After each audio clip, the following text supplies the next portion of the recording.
ओम श्री गणेशाय नमः। ओम नमः शिवाय। ओम नमो नारायणाय।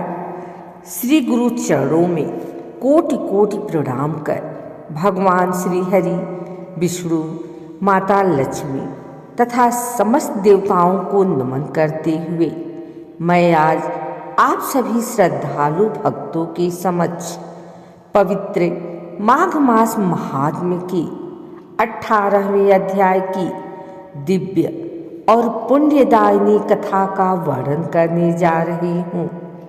जैसा कि पूर्व अध्यायों में आपने सुना कि माघ मास में किया गया स्नान, दान, जप, तप और व्रत सहस्त्रों यज्ञों के फल के समान माना गया है। इसी क्रम में आज का यह अध्याय 18 मानव जीवन को मोक्ष की ओर ले जाने वाला अत्यंत रहस्यमय और फलदायी उपदेश प्रदान करता है।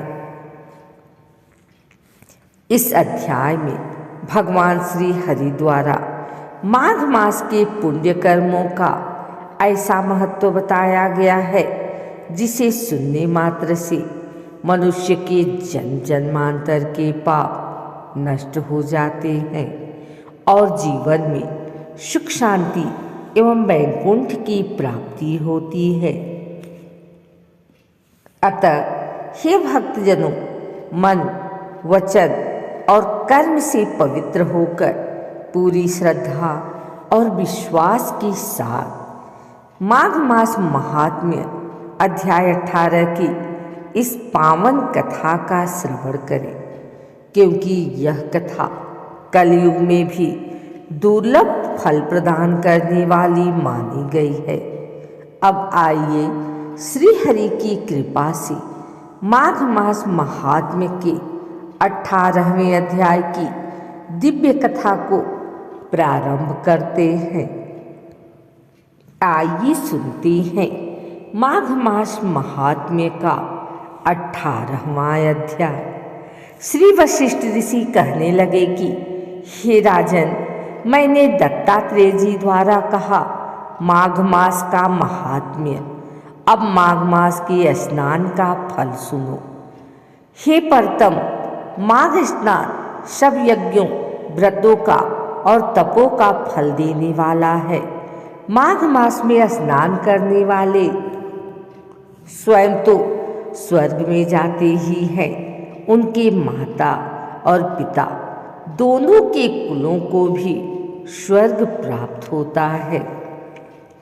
जो माघ मास में सूर्योदय के समय नदी आदि में स्नान करता है, उसके माता पिता के 7 कुलों की पीढ़ी स्वर्ग को प्राप्त होती है।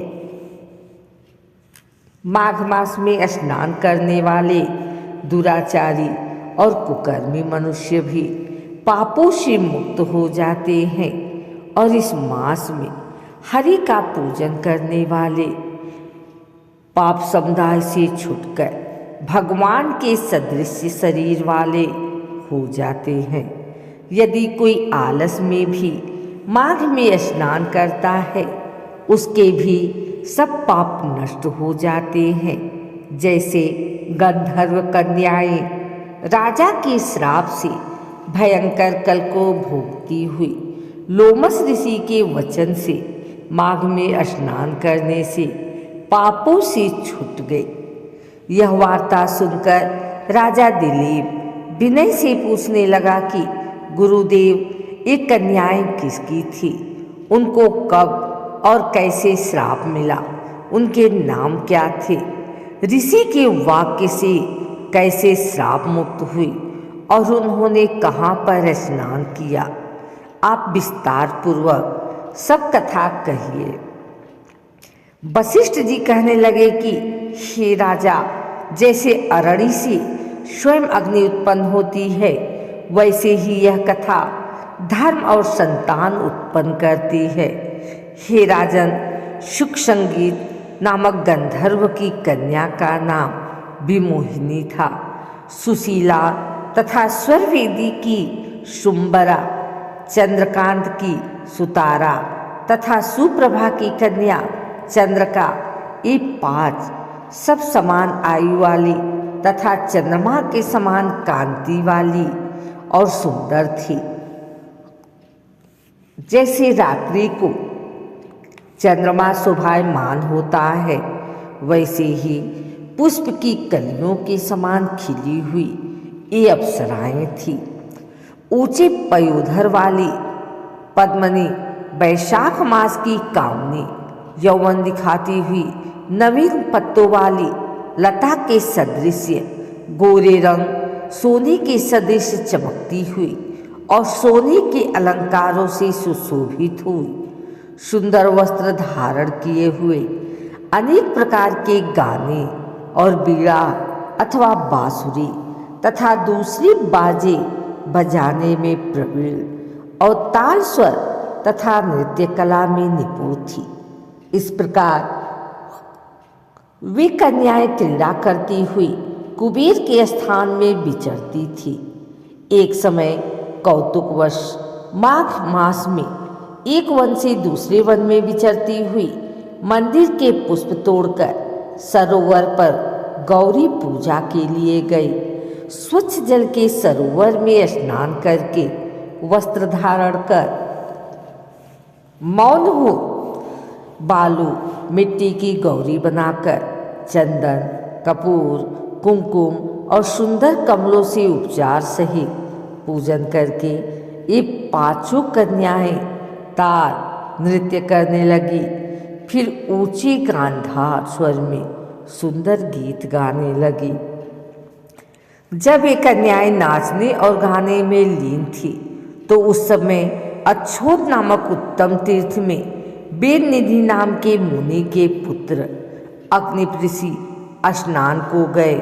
वह युवा ऋषि सुंदर मुख, कमल सदृश नयन, विशाल छाती, सुंदर भुजाओं वाला, दूसरे कामधेव के समान शिखा सहित दंड लिए, मृग चर्म ओढ़े, यज्ञोपवीत धारण किए हुए था। उसको देखकर 5 कन्याएं मुग्ध हो गई और उसका रूप व यौवन देखकर कामदेव से पीड़ित हो देखो देखो ऐसा कहती हुई उस ब्राह्मण के चित्त में कामदेव का डर उत्पन्न करने लगी और आपस में विचार करने लगी कि यह कौन है। रति रहित होने से कामदेव नहीं और एक होने से अश्विनी कुमार नहीं, यह कोई गंधर्व या किन्नर या काम रूप धारण कर कोई सिद्ध या किसी ऋषि का श्रेष्ठ पुत्र या मनुष्य है। कोई भी हो, ब्रह्मा जी ने इसको हमारे लिए बनाया है।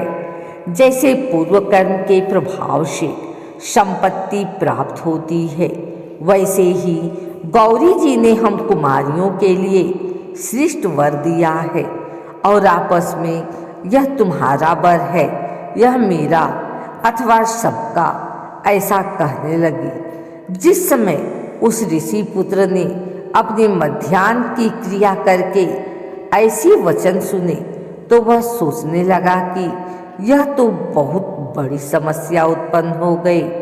ब्रह्मा, विष्णु, महेश आदि देवता तथा बड़े बड़े योगीश्वर भी स्त्रियों के भ्रमचाल में मोहित हो गए हैं। इनके तीक्ष्ण बाणों से किसका मन रूपी हिरण घायल नहीं हो सकता। जब तक नीति और बुद्धि रहती है तब तक पाप से भय रहता है।